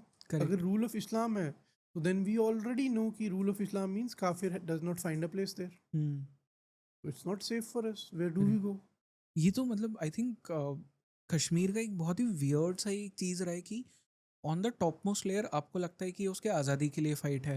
Eight one hand जहाँ मुस्लिम्स को भी शायद ये लग सकता है कि पाकिस्तान उनका साथ इसलिए दे रहा है because they care for the Muslims of Kashmir, but ऐसा तो है ही नहीं। पाकिस्तान क्लियरली वो जियो पॉलिटिकल रीजन है उनके, वहाँ से वो रिवर्स जाती है, उन्हें रिवर्स का कंट्रोल चाहिए। अगर उन्हें आज़ादी से इतना मतलब होता तो शायद वो जो लैंड एक उन्होंने चाइना को गिफ्ट किया था, वो चाइना को क्यों गिफ्ट में देते, वो कश्मीरीज को ही दे देते वापस, आज़ाद कश्मीर को दे देते, हाँ। बट नहीं दिया उन्होंने। तो ये लेयर अपॉन लेयर्ड एक चीज़ है कश्मीर का, जिसे डिकोड करने के लिए आपको एक्चुअली ग्राउंड लेवल पे जाके बहुत चेक आपको करना बहुत डीप पड़ेगा। जाना पड़ता है, बहुत डीप जाना पड़ता है। देखिए, लोगों को एक इल्यूजन, एक डिसइल्यूजन होता है कि मैं अगर इस रिलीजन से बिलोंग करता हूँ तो इस रिलीजन के बाकी सारे लोग मुझे प्यार करेंगे। वैसा होता ही नहीं है कभी, किसी भी रिलीजन के लिए वो ट्रू नहीं है। आपकी अपनी 100 परेशानी है। आप हिंदू हैं, कल को बिहार का हिंदू यहाँ पे आके रहने लगेगा, आपको लगेगा यार मेरी प्रॉपर्टी है, मेरा सब कुछ है, मेरे रिसोर्सेज हैं, मेरे जॉब्स हैं, मैं क्यों दूँ इसको, है ना। अनलेस एंड अनटिल कि बिहार अपनी पूरी लैंड लेके बोलता है कि I am part of Mumbai now, तो आपको पता है कि हाँ ये खुद आ रहा है तो रिसोर्सेज भी आ रहे हैं। पाकिस्तान कश्मीरियों को प्यार इसलिए करता है क्योंकि वो चाहता है कि वो लैंड भी हमारे पास आए। जब लैंड आएगी तो रिसोर्स भी आएगा, जब रिसोर्स आएगा तो वो उनको सह लेगा। राइट। अगर उनको ज़्यादा इतना प्यार होता तो वो उनको कब का ऑप्शन दे चुके होते कि अच्छा आप ज़मीनें छोड़ो, आ जाओ हमारे पास, हम आपको रख लेंगे। वो कभी नहीं कर सकता, करेक्ट। है ना। तो वो बताता है कि it's not the people they love, it's the resources they love as a country. So ये जो पाकिस्तान ऑक्यूपाइड जम्मू एंड कश्मीर है, वहाँ पे भी सिख्स है, सिख पॉपुलेशन है? वहाँ पे कोई नो, मेरे को उसका कोई आइडिया नहीं है, बट कभी सुना नहीं कि वहाँ पे कोई सिख पॉपुलेशन ओरिजिनली भी उस साइड में कभी नहीं ओरिजिनली थे? थी उस थे? टाइम बहुत थी, क्योंकि वहाँ पे मुजफ्फराबादी सिख्स और पुंछी सिख्स जो हैं, जिनको आज की डेट में आपने कल भी बॉर्डर्स पे देखा होगा, उसमें से काफ़ी लोग हैं जो वहाँ से ही माइग्रेट होके आए हैं। ओके। जो बॉर्डर्स पे अभी भी रह रहे हैं, वो उसमें से ऑलमोस्ट 60 to 70% पॉपुलेशन जो है वो पहले आज़ाद कश्मीर की होती थी, ओके। और जो इस तरफ के मुस्लिम्स थे वो अब आज़ाद कश्मीर में रह रहे हैं। तो वो एक पार्टीशन के टाइम पे एक्सचेंज ऑफ पॉपुलेशंस वहाँ पे भी हुआ है। राइट। आई थिंक उसे आज़ाद कश्मीर बोलना भी इज़ दैट्स द टर्मिनोलॉजी की या पीओके ही है वो, पाकिस्तान ऑक्यूपाइड कश्मीर, बट अब हमारे मुंह पे चढ़ जाता है क्योंकि everyday you live in Kashmir and या यू गेट। सो ये कश्मीर में इतना ज़्यादा मतलब एक नॉर्मलाइजेशन हो गया है, डिसेंसिटाइज हो गया है एक तरह से, नॉर्मलाइजेशन भी नहीं, कि बॉम्ब ब्लास्ट हो रहे हैं, गोलियां चल रही है, किसी को उतना ज़्यादा फर्क नहीं पड़ता। जो पॉलिटिकल चीज़ें हैं, आप उसे कश्मीर बोलो, आज़ाद कश्मीर बोलो, पाकिस्तान ऑक्यूपाइड जम्मू कश्मीर बोलो, कुछ लोग कहेंगे इंडियन एडमिनिस्ट्रेड कश्मीर, किसी को कोई कुछ फर्क नहीं पड़ नहीं रहा। पड़ता, एक्चुअली कोई फ़र्क नहीं पड़ता। मैं आपको बताता हूँ, जब 370 का हुआ ना, तो उस टाइम पे मेरे कुछ फ्रेंड्स हैं जो सेंट्रल डाउनटाउन श्रीनगर में रहते हैं, तो उनको मैंने जब महीने 2 महीने के बाद बात हुई, तो मैंने कहा यार 370 तो गया, अब तो हमारे लिए था नहीं था, क्या ही फ़र्क पड़ता था, करेक्ट।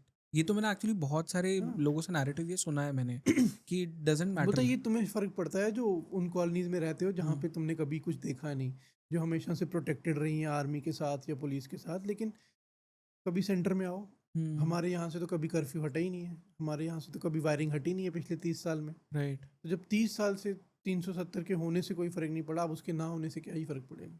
हम्म तो वो हम पॉलिटिकली बहुत इनकरेक्ट लोग हैं कश्मीरीज। जब लिखते हैं तब करेक्ट हो जाते हैं, लेकिन जब हम बात करते हैं वी वेरी इनकरेक्ट, क्योंकि या हमें सुनने वाले हम ही हैं, हमसे बात करने वाले भी हम ही हैं। तो कोई फ़र्क नहीं पड़ता, आप आज़ाद कश्मीर बोलो या आप पीओके बोलो, आप इंडियन इन्वेस्टेड बोलो या कश्मीर बोलो। हम्म। आपने एक और बात कही थी कि 95 में आप वापस गए थे, एंड फिर वापस से आप माइग्रेट किए थे, इसके पीछे क्या रीज़न था? 95 में जब हम वापस श्रीनगर गए, तो उसका पहला रीज़न तो ये था कि देखो, मेरी बुक में एक चैप्टर भी है, from landlords to tenants, कि एक पॉइंट ऑफ टाइम पे हम लैंड लॉर्ड्स हुआ करते थे, ज़मीन थी, पैसे थे, सब तो चिल लाइफ थी, बट जब ट्रेजेडी हुई we had to move out. तो जब आप कुछ ऐसी लिविंग में होते हो कि आपके पास सब कुछ है और आप जाके कहीं पे फ्रॉम स्क्रैच स्टार्ट करने थे, इट बिकम्स वेरी डिफिकल्ट। या तो एक तो इकोनॉमिक क्राइसिस था, दूसरा उस टाइम पे आपके पास फ़ोन्स नहीं होते थे, आप एक फैमिली चले गए बट आपकी सारी एक्सटेंडेड फैमिली कश्मीर में है, तो एक वो टेंशन हमेशा आपके दिमाग में रहता था। तो उसके चलते जब लेटर्स आना स्टार्ट हुई कश्मीर से कि नहीं अब चीज़ें ठीक हो गई हैं, तो हम वापस चले गए। बट ठीक तो हुआ नहीं था कुछ, क्योंकि हर साल कुछ ना कुछ होता ही रहता था। किलिंग्स तो वहाँ पे, सिविलियन किलिंग्स हमेशा, मतलब टारगेटेड नहीं थी बट क्रॉस फायर कोलैटरल हमेशा ही चल रहा था। बट फिर जब 2000 में और 2001 में दोबारा से चिट्ठी सिंहपुरा और महजूर नगर हुआ, उस टाइम पे फिर मेरे फादर ने डिसाइड किया कि नहीं, it's not killings, it's the mental trauma that okay. Should be the reason to move out of a place. क्योंकि उन्होंने कहा कि I don't see a future for my kids, कि मैं उनको कश्मीर में क्यों रखूँ, विच इज़ वेरी ट्रू। अगर उस टाइम पे बाकी 6 माइग्रेट करके होते, आज हमारा जो डायस्पोरा है would have been much much better than what we are staying in Kashmir. जो आपका विलेज वाला जो घर है, उसके आपने फोटोज भी अटैच किए, कुंडी नाम का विलेज आपने कहा, एंड बॉर्डर से क्लोज ही है, ज़्यादा दूर नहीं है। अम, मैं आपसे ऑफ द कैमरा भी पूछ रहा था, बट फिर हमने बोला कि ऑन कैमरा इस पे बात करेंगे। ये जो इंसर्जेंसी होती है, जहाँ से ये मिलिटेंट्स घुसते हैं, टेररिस्ट घुसने की कोशिश करते हैं, ये एक्चुअली घुसते कैसे? क्योंकि अभी भी जब पहलगाम में अटैक हुआ, सबसे बड़ा जो लोगों ने इल्ज़ाम लगाया आर्मी के ऊपर वो यही था कि how did you not know कि ऐसा कुछ हो रहा है, ये लोग आ कहाँ से गए? अब क्योंकि सबने तो बॉर्डर स्टडी नहीं किया है कि कैसे इंसर्जेंसी होते हैं, बहुत पोरस बॉर्डर्स होते हैं, जंगल्स होते हैं, बहुत रिवर्स होते हैं, तो घुसने के लिए तो वो कहीं से भी घुस जाएगा, आप कितना भी ट्राई कर लो। बट आप क्योंकि वहाँ पे रहे हो, तो टेल मी अबाउट दिस। देखो, it's humanly impossible to Kashmir के बॉर्डर को कैप्चर कर सकना। एलओसी हमने बना दिया, लेकिन वो हम, मतलब जो कश्मीर में नहीं रहते वो रियलाइज़ भी नहीं कर सकते वो कैसा टेरेन है। ठीक है, आई एम एवर ट्रैकर, हम ट्रैक करने जाते हैं, और जहाँ पे हमारे लास्ट ट्रैक्स ख़त्म हो जाते हैं उससे भी 50-100 किलोमीटर आगे बॉर्डर है। हम्म तो वो बॉर्डर दोनों साइड से 150-150 किलोमीटर इनएसेसिबल है due to mountains, Himalayan ranges and dense jungle. Okay. तो वहाँ पे आर्मी नहीं पहुँच सकती। वहाँ पे वो हेल्प उनको कहाँ से मिलती है? गुज्जर बकरवाल से, हम्म क्योंकि वो लोग उस टेरेन को अच्छे से जानते हैं। तो वो जो है उनके पास सारे रूट मैप्स हैं, तो वहाँ से वो लोग आ जाते हैं। बट ये आर्मी को ब्लेम करना कि आपके पास इंट क्यों नहीं आया, hmm it's it's wrong actually. नहीं कर सकती आर्मी। आपके पास जितना भी टेक हो, आपके पास जो भी हो, आपके पास एक जंगल की कैनोपी है जिसको आप ब्रीच ही नहीं कर पा रहे हो। आपके पास एक ऐसा हार्श वेदर कंडीशन है जहाँ पे 10-10 20-20 फुट स्नो है, आप राइट। क्या करोगे? बट जिसको उस टेरेन की नॉलेज है या जिसके पास उसका गाइड है उस पॉइंट ऑफ टाइम पे, वो उसको नेविगेट कर सकता है, आप नहीं कर सकते। तो वो एक चीज़ है। और देखिए अभी अ, जो पिछले 5-6 साल में जो नया रूप आया है टेररिज्म का, दैट्स वेरी डिफिकल्ट टू सी। पहले क्या था रीजन भी। कि आपके पास AK-47 थी, आपके हम्म। पास बड़ी बड़ी बंदूकें थी, टेररिस्ट का पता चल जाता था कि टेररिस्ट है, क्योंकि टेररिस्ट कोई जॉब नहीं करता था। टेररिस्ट की एक डिफरेंट आइडेंटिटी होती थी, जैसे पिक्चर्स में हम डिपिक्ट करते हैं कि दाढ़ी है, फिर वैसे ही थे। आज की डेट में मैं आपके सामने बैठा हूँ, मेरे जेब में गन है या नहीं है आपको नहीं पता। तो वो जो unidentified gunman, pistol carrying gunman है, आप कैन नॉट जज। राइट। आपके सामने से चला जाएगा, आपसे 20 कदम आगे जाके किसी को गोली मार देगा, आप नहीं जज कर सकते कि इसके पास कुछ होगा। एंड आप हर आदमी को चेक भी नहीं कर सकते ना। राइट। अगर आप हर आदमी को चेक करने लग जाओगे, फिर तो टूरिज्म भी खत्म ही है कश्मीर, क्योंकि कोई Correct. आएगा ही नहीं। वो तो फिर आपको बैक 2-2 टू आप 4-4 वापस घंटे वो की लाइनें 80s लगा, 90s वाले है ना? टाइम में ही जा रहे हो। तो वो कैसे? अब एक तरफ से हम बोलते हैं कि आर्मी इस एंड में फेल हो गई, दूसरी तरफ से हम आर्मी को ये भी नहीं बोल सकते कि आप जाओ जी सबको चेक करो। तो है ना, we always take the extremes. But जो वहाँ Correct. पे सर्व कर रहा है उसको पता है कि वहाँ पे क्या कंडीशंस हैं और कितना मुश्किल है काम करना। ऐसे ऐसे जंगल हैं जो 100-100 किलोमीटर फैले हुए हैं, और वहाँ पे पाइन ट्रीज हैं, वो ऑलरेडी बहुत ज़्यादा डेंस उनकी कैनोपीज होती है, नीचे सनलाइट ही नहीं पहुँचती है। कहाँ उस जंगल में आप जाके ढूंढोगे लोगों को? करेक्ट। ना, और थोड़े टाइम के बाद आपको सेंस ऑफ डायरेक्शन खत्म हो जाता है, आप खुद गुम जाओगे, आप दूसरे को क्या ही ढूंढोगे। राइट। वहाँ के जो लोकल्स होते हैं ये हेल्प करते हैं मिलिटेंट्स को? इसका कोई आइडिया नहीं है, क्योंकि इट्स अ वेरी क्या बोलूँ मैं आपको, एलिगेशंस रही हैं हमेशा से कि इस बार भी करते थी हैं। इस बार भी allegations. एलिगेशंस थी, घर तोड़ दिए, घर जला दिए, बम्बार्ड कर दिए लोगों के घर। कोई आइडिया नहीं सच है झूठ है, ऑन द बेसिस ऑफ सस, है ना? आप किसी का घर जला रहे हो, ठीक है, मतलब क्या बोलूँ मैं इस चीज़ को लेके, इट्स वेरी एम्बिगस कि कहीं ना कहीं एक वो ह्यूमननेस जो है ना वो कम होती जा रही है हम लोगों में। अब मैं आपको बताता हूँ, हमारे रिलीजियस भी अगर हम अपनी बात करें, हिंदूज और सिख्स दोनों, हमारे रिलीजन ने हमें कुछ ना कुछ कहीं ना कहीं ये चीज़ प्रैक्टिकली करके भी दिखाई है और सिखाया भी है कि बाप और बेटा ज़रूरी नहीं है सेम आइडियोलॉजी को फॉलो करें, है ना?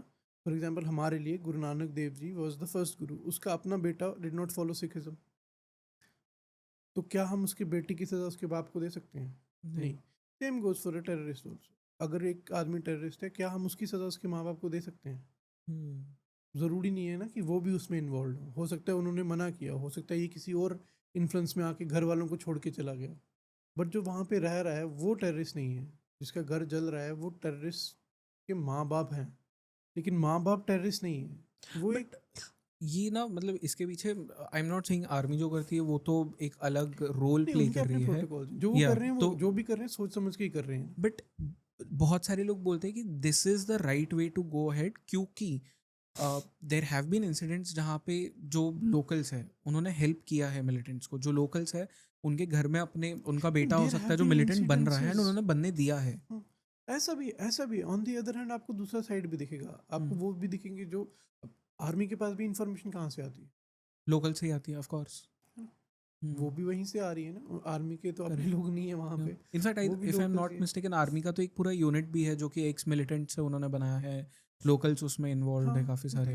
आई फॉरगॉट उसका टर्म भूल गया हूँ मैं अभी। हम उसको मुखबिर, मुखबिर तो मतलब इज एन डबल इन्फॉर्मेंट या, बट उस यूनिट का एक टर्म है, आई forgotten the term now. Idea नहीं है। या बट ऐसी काफ़ी चीज़ें हैं जो मतलब आप हर तरफ से, एवरी एंगल हैज़ बीन। मुझे ये फिर समझाइए कि कश्मीर कितना कॉम्प्लेक्स है एक्चुअली, क्योंकि यहाँ पे सिर्फ बात ये नहीं हो रही है कि मिलिटेंट्स आ रहे हैं, मिलिटेंट्स को हम मार रहे हैं, वो टेरर के एक्ट्स कर रहे हैं। यहाँ पे बात ये भी है कि इंडिया, पाकिस्तान, चाइना, 3 देश इन्वॉल्व है यहाँ पे, प्लस इसके अंदर अब Muslims, Hindus, Sikhs, Christians involve है। अपार्ट फ्रॉम दैट आर्मी का पूरा एक रोल है, टेररिस्ट का एक पूरा रोल है। हाउ कॉम्प्लेक्स इज ये जो सोशल प्रॉब्लम बन गया है? एंड ऐसा नहीं है कि सिर्फ ये इंडिया और पाकिस्तान के लिए, अब तो इंटरनेशनलाइज हो गया, पाकिस्तान ने उसे कर दिया, कुछ लोग ब्लेम करेंगे नेहरू को भी कि उन्होंने कर दिया। तो कितना कॉम्प्लेक्स है ये एक इशू, और कभी हम इसे सॉल्व कर भी पाएंगे या नहीं? सेकंड वाले का आंसर ज़्यादा आसान है कि नहीं, सॉल्व तो कभी नहीं कर पाएंगे। अब देखो कितनी ताशकंद हुआ, शिमला पैक्ट हुआ, 4 पॉइंट एग्रीमेंट हुआ मनमोहन Yeah. सिंह का और मुशर्रफ। मुशर्रफ का। बहुत अटेम्प्ट्स हुए, बहुत ट्राइज हुए, एक गवर्नमेंट भी कर रही है, ट्राइज कर रही है, बट ये इसकी जो कॉम्प्लेक्सिटी है ना वो मल्टी लेयर्ड है। वो और वो मल्टी लेयर्ड भी मतलब 3-4 लेयर्स का मल्टी नहीं है, इसमें डजन्स ऑफ लेयर्स हैं। Yeah. इसमें एक ऐसी पॉपुलेशन है जो इमोशनली कहीं जुड़ी हुई है, एक ऐसी पॉपुलेशन है जो इमोशनली कहीं और जुड़ी हुई है। फिर मुस्लिम्स देमसेल्व्स आर डिवाइडेड कि एक पार्ट है जैसे पाकिस्तान जाना है, एक को इंडिया में ही रहना है, एक को कोई कंप्लीटली फर्क ही आज़ादी नहीं चाहिए। पड़ता है, एक को कोई फर्क ही नहीं पड़ता। हम्म, उनके लिए जहाँ डेवलपमेंट है वो वहाँ रहना चाहते हैं। तो ये सब हैं। अब इतने कॉम्प्लेक्स, जब आप जिनको डिवाइड करना चाहते हैं उनके अपने ही बीच में कॉम्प्लेक्सिटीज़ हैं, फिर आप कहाँ जाओगे? हम्म, अब देखो, आप एक एरिया को अपना मान के उसके लोगों को अपना ना मानो तो वो अजीब सा कुछ हो जाता है। अभी वही हो रहा है। अभी जैसे ही ये परसों पहलगाम वाला अटैक हुआ, जो भी कश्मीरी बच्चे बाहर पढ़ रहे थे उनके ऊपर अटैक्स होने Right. स्टार्ट हो गए। तो जब कश्मीर इंडिया का हिस्सा है तो कश्मीरी इंडियंस नहीं है क्या? ऑफ कोर्स है ना? तो अगर कश्मीरी इंडियंस हैं तो फिर उनको क्यों मार रहे हो? है ना? ये तो बहुत अनफेयर है जो वो हुआ है। अब उन देखो उससे क्या बच्चों की हो, क्या उससे गलती और है? एक डिवाइड क्रिएट हो जाएगा। करेक्ट, और वो टेररिस्ट तो वही चाहते थे है और ना? हमने उनको अब अलाउ देखो कर दिया। हम एक बारी बात कर रहे थे इसी चीज़ को लेके कि क्यों कोई टेररिस्ट बनता है ना? तो जिन लोगों के साथ मेरी बात हो रही थी वो बोले भाई जब तेरे घर से तेरे बाप को निकाल के मार दिया जाएगा ना, फिर तू इसके ऊपर बात करना कि कोई टेररिस्ट क्यों बनता है। उनके साथ वो भी हुआ है, ठीक है? उनको आर्मी पिछले 20 साल से पढ़ा भी रही है, आर्मी स्कूल्स भी हैं वहाँ पे, उनको नेशनल टूर्स भी करवा रही है, उनके लिए स्पोर्ट्स स्टेडियम भी बना रही है। करेक्ट। तो दोनों फेसिट्स हैं ना Yeah, हर चीज़ yeah. के। तो वो एक लव हेट रिलेशनशिप वो दोनों तरफ से है। जितना आर्मी ने वहाँ पे डेवलप किया है उतना ही वो लोग कहते हैं कि हमारा नुकसान भी हुआ है। तो ये there is every mouth has a different story, ठीक है? आपका पर्सनल ओपिनियन क्या है, मेरा पर्सनल ओपिनियन क्या है, किसी और का क्या है, वो इतने सारे ओपिनियन हैं, इतने सारे ट्रुथ्स हैं कि there is no single truth, correct.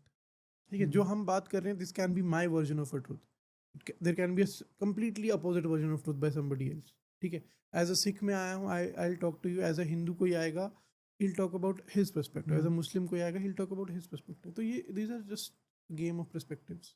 And शायद इसीलिए वो इतना ज़्यादा एक कॉम्प्लेक्स इशू भी है कश्मीर।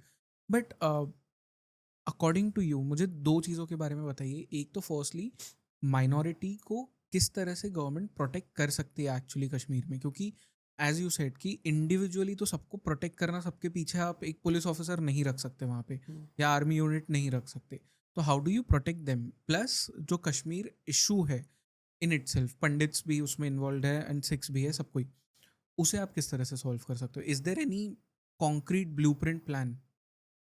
दोनों चीज़ों के लिए कोई प्लान नहीं है। देखो पहली चीज़ तो इतनी कॉम्प्लेक्स है कि एज अ गवर्नमेंट आप किसी भी हर एक इंडिविजुअल को प्रोटेक्ट नहीं कर सकते, खासकर अगर वो थ्रेट वहीं से पैदा हो रहा है ना।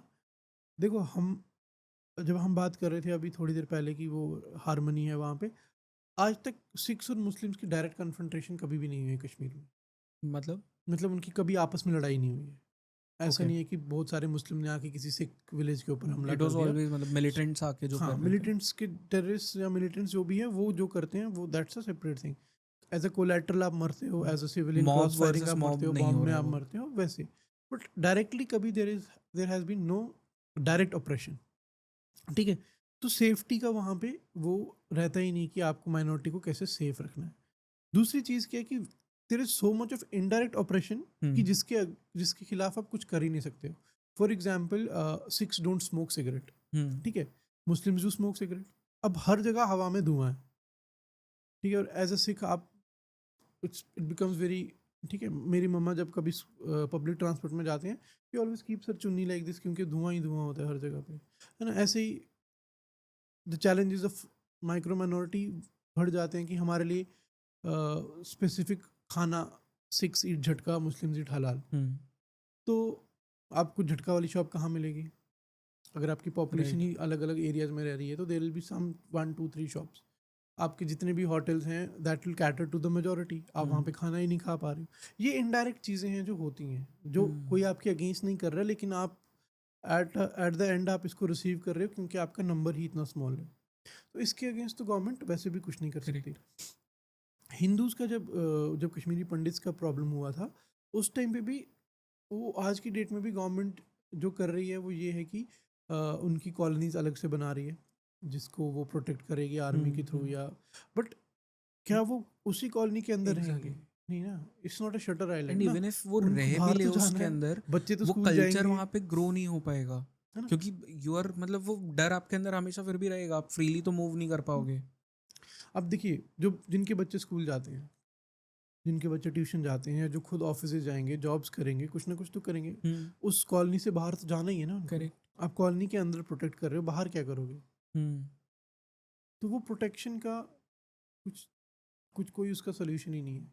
और दूसरा रहा कश्मीर का सोल्यूशन, वो भी अभी तक नहीं हुआ, तो आगे भी कोई चांस उसके या लगते नहीं है। परसों के वॉर में तो जब ये वॉर मॉन्गरिंग और वॉर फेयरिंग की बात चल रही थी, तो हम लोग भी मतलब जो कश्मीर में जो बॉर्डर्स पे रह रहे हैं, जो जिनको पता है कि वॉर के क्या कॉन्सिक्वेंसेस हैं, वो भी बोल रहे थे कि यार एक ही बारी ख़त्म करो, आर पार की जंग करो, सबको मार दो, सब मर जाओ, आई थिंक इस बार लेकिन सेंटिमेंट पूरे इंडिया सेटलमेंट में कर वही दो। था। क्योंकि सीज फायर के बाद होती रही हैं सीज फायर्स, है ना? हर साल सीज फायर होती है, हर साल सीज फायर वायोलेशन होती है। तो वो तो कोई, राइट। है ना, जब तक ये सब चीज़ें चलती रहेंगी तब तक कोई सोल्यूशन तो है नहीं, है ना? आज पाकिस्तान फाइनेंशियली थोड़ा वीक चल रहा है, तो नहीं करेगा कुछ, अगले 5 साल में फिर से थोड़ा उसके पास पैसा आएगा, फिर से प्रॉब्लम स्टार्ट होगी। या वो ये सब चीज़ें तो चलती रहेंगी। अपने बॉर्डर पे जो विलेजेस है वहाँ पे किसी को इंटरव्यू किया है? 6 को किया है, इसी बुक के लिए किया है, बट बॉर्ड मतलब किसी दूसरे कंटेक्स्ट में नहीं किया है। मतलब आर्मी के कंटेक्स्ट में, उस कंटेक्स्ट में मैंने कभी बात नहीं की है, बट 47 में जो हुआ था उसके कंटेक्स्ट में बात की है। ओके। आज की डेट में भी जब हम बॉर्डर विजिट करते हैं, कुछ बॉर्डर्स तो ऐसे हैं जहाँ पे बिल्कुल बीच में एक नदी है, आपने इंस्टाग्राम पे देखा होगा, बहुत फेमस राइट, है, वो वो करना उस वाला पार का साइड, दिखता है, राइट। टंगदार वाला साइड, तो वो दिखता है। वो ओपन बॉर्डर्स हैं, पीसफुल बॉर्डर्स हैं। कुछ बॉर्डर्स हैं जो इतने हाईली इनएक्सेसिबल हैं कि आर्मी भी उनसे 10-10 20-20 किलोमीटर पीछे खड़ी है। ये बहुत क्रेजी चीज़ है ना कि मतलब एक एक ही पीस ऑफ लैंड है जहाँ पे कुछ बॉर्डर्स है जो हॉट बॉर्डर्स है, जहाँ पे हर वक्त कुछ ना कुछ एक्टिविटी हो रही है। कुछ बॉर्डर्स है जहाँ पे बीच में से नदी रह रही है, यहाँ से हम उन्हें हाई बोल रहे हैं, वहाँ से वो हमें हाई बोल रहे हैं, और ये एक ही पीस ऑफ एक ही लैंड पे piece हो of रहे हैं। land पे हो रहा है। तो मतलब यही एक बहुत बड़ा एग्जाम्पल है ये दिखाने के लिए कि कश्मीर का इशू कितना ज़्यादा कॉम्प्लेक्स और ये दोनों एक ही डिस्ट्रिक्ट में है। है।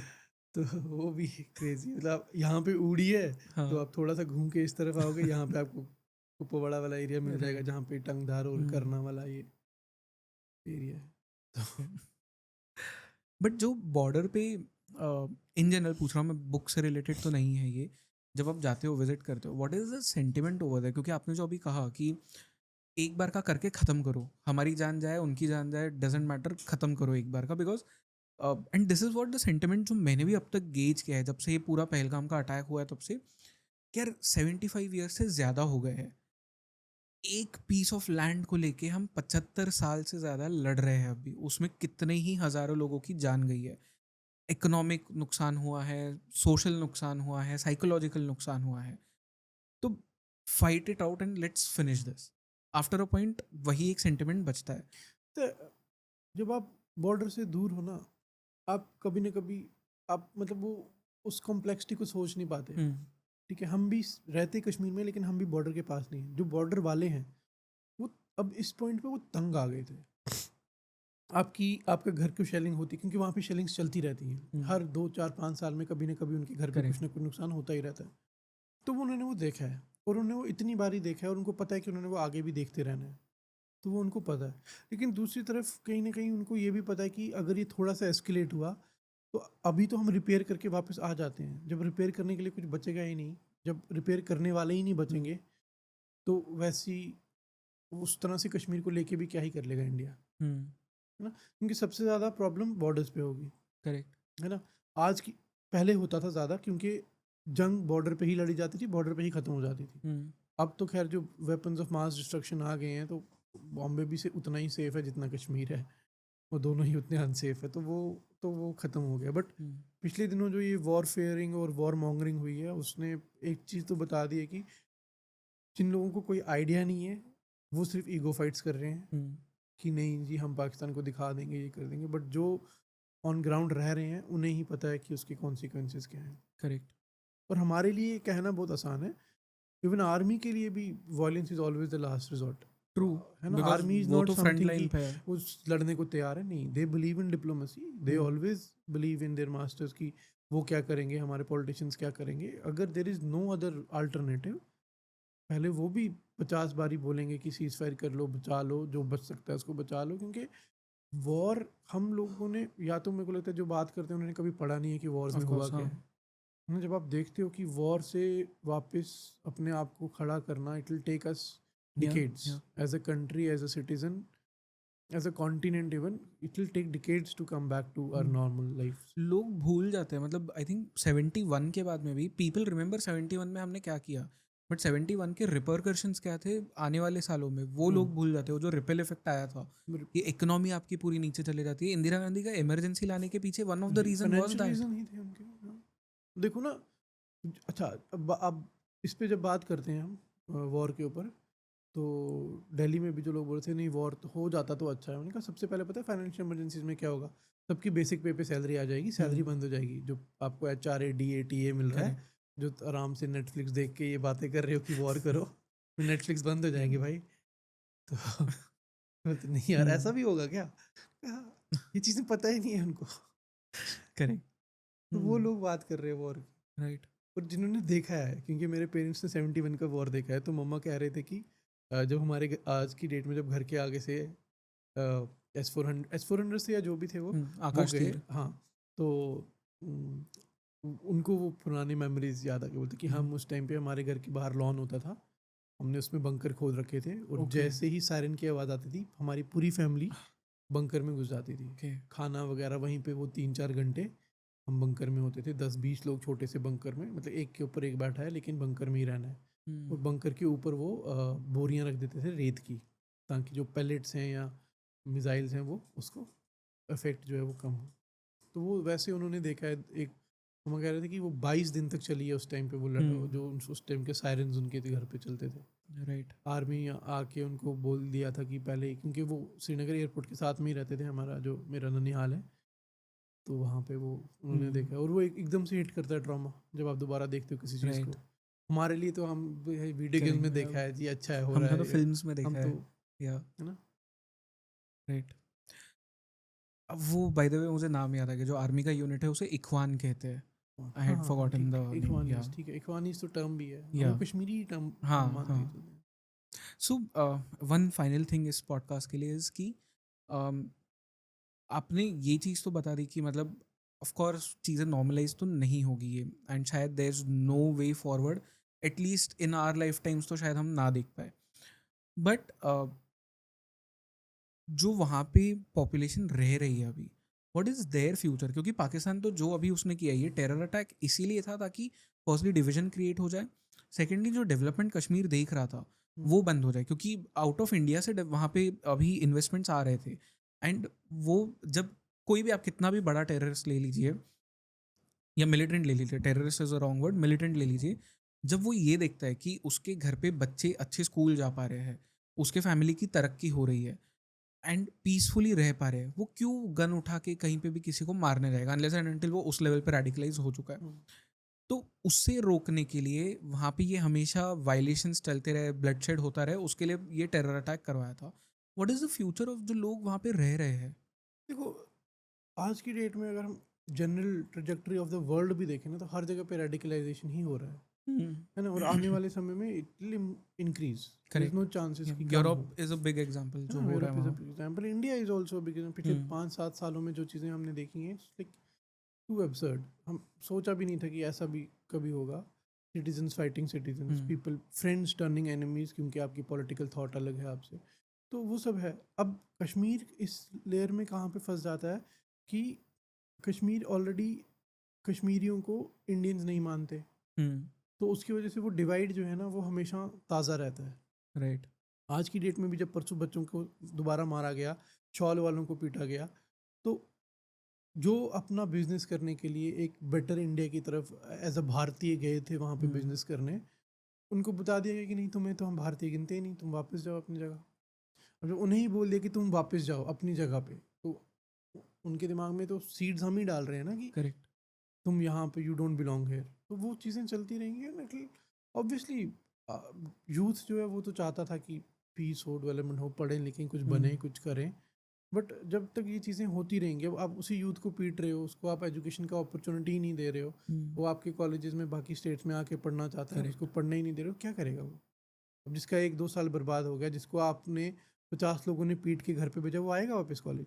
नहीं वो नहीं आएगा, आएगा। क्यों आएगा? अब जब वो कॉलेज नहीं आया, वो अनएम्प्लॉयड हो गया। हम्म, अब वो अनएम्प्लॉयड हो गया, अगले 10 साल में उसका क्या फ्यूचर है? उसको अगर वो इनफैक्ट बंदूक नहीं उठाएगा, क्या ही करेगा? या उसको रेडिकलाइज करना अब इजी हो गया, क्योंकि है ना? फर्स्टली तो आपने रीजन दे दिया, सेकेंडली उसके पास में पैसा कहीं और से नहीं आ रहा है, और तो आप उसको देखोगे उसको एज अ यूथ, आप करेक्ट। उसको देखो as a stakeholder in a family. Hmm उसके पेरेंट्स उसके ऊपर डिपेंडेंट हो सकते हैं, हम्म हो सकता है वो लोन लेके पढ़ने आया हो, है ना? राइट। और वो सारा पैसा अब उसको भरना है, और उसके पेरेंट्स उसके ऊपर डिपेंडेंट हैं।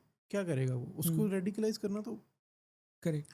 आई थिंक ये ना, आई डोंट नो इसके पीछे सोशल रीजंस क्या है, but on a very human level हमने ह्यूमैनिटी को ही छोड़ दिया है। वी लुक एट एवरीथिंग वो ब्लैक एंड वाइट वाला पर्सपेक्टिव, या तो ये है या तो वो है, बट पीपल डोंट रियलाइज कि एक्चुअल में बहुत सारे शेड्स ऑफ ग्रे होते हैं बहुत जहाँ पे ह्यूमैनिटी एग्जिस्ट करती है। एंड जो कश्मीरी यूथ के साथ में हुआ आफ्टर द पहलगाम अटैक, ठीक है, हो सकते हैं बहुत सारे जो कश्मीरी लोकल्स हैं वो मिले हुए हो, बट बहुत सारे कश्मीरी लोकल्स ऐसे भी हैं जो आर्मी की हेल्प करते हैं, जो चाहते हैं कि कश्मीर भारत का पार्ट रहे और हमेशा रहे। तो ये तो आपने अनजस्टिस किया ना, इनजस्टिस किया उनके साथ में कि उसके साथ में तो सामने दो दरवाजे थे। एक दरवाज़ा था जहाँ पे वो खोल के भारत की तरफ आ सकता था और अपना एक प्रॉपर फ्यूचर बना सकता था, और एक दरवाज़ा था जहाँ से वो रेडिकलाइजेशन वाले पाथ पे जाए। अब इस दरवाजे को आपने क्लोज कर दिया, तो एक ही दरवाज़ा बचा उसके लिए खोलने के लिए, तो वो क्या करेगा फिर? ऑप्शंस ही नहीं ना दिए हमने उनको, एग्जैक्टली। तो वो एक चीज़ रहती है। So the future looks bleak from that future point of view. उनके लिए ब्लीक एंड हमारे लिए ब्लाइंड है। एज सिक्स हमारे लिए इट्स कम्प्लीटली ब्लाइंड, बिकॉज हम आज की डेट में भी यू विल नॉट फाइंड, मतलब मैं हमेशा ये बोलता रहता हूँ कि you don't need a hand to count, you can count our businessman on a single finger. 3-4 लोग हैं हर फील्ड में, उससे ज़्यादा नहीं है। राइटर्स 2-3 मिलेंगे आपको, ब्यूरोक्रेट्स 1-2 मिलेंगे, बिजनेसमैन 1-2 मिलेंगे, एंटरप्रेन्योर्स 1-2 मिलेंगे, बस 1-2 1-2 1-2, कोई हमारा वहाँ पे है ही नहीं। आप बच्चे देखो, अभी हर साल ऑलमोस्ट 300 से 400 बच्चा जो है वो 10th 11th 12th के एग्ज़ाम देता है। तो हर साल 300 350 का बैच जो है वो जा रहा है, कहाँ जा रहा है, वो क्या बन रहा है? वो सारे मीडियोक्रिटी में अपनी लाइफ निकालेंगे, क्योंकि एज अ चाइल्ड जब आप ग्रो करते हो इतने सारे साइकोलॉजिकल प्रॉब्लम्स लेके, इतने सारे ट्रॉमास लेके, आप एक्सेल ही नहीं कर पाते, करेक्ट। है ना? अब एक मैं आप अपना बताता हूँ। When I was a kid, I used to go to a school, I was the only sardar student in the whole school.